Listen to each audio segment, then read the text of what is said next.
Shastri hello. हाँ, Dhirendra Shastri ji hello. बाकी हम जो दुनिया के सबसे बड़ा चोर है।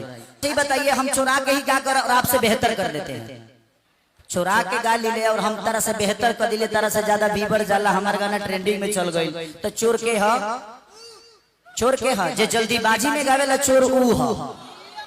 तो हम सजा के गौनी, बेहतर क के गौनी, बेहतर वीडियो कहनी, बेहतर टाइम देहनी। तो कौनो भी गाना में टाइम देहल जाला तब निमन होला जी। देखिए मेरे तरफ से जी हाँ, नमस्कार दोस्तों, आप सभी का स्वागत है भोजपुरिया डॉलर में।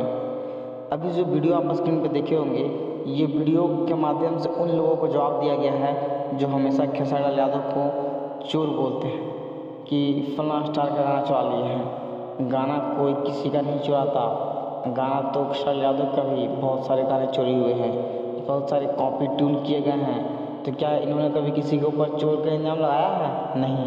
लेकिन हर गाने में हर 4 दिन पे एक न एक गाने को, जब भी गाना आएगा, किसी न किसी नए कलाकार हो, पुराने कलाकार हो, बड़े स्टार हो, गाना चोरी का बदनामी लगा देते हैं।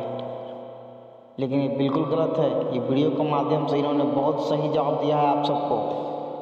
और ये वीडियो देखने के लिए धन्यवाद। आप कमेंट में बताएं क्या ये वीडियो गलत है या सही है।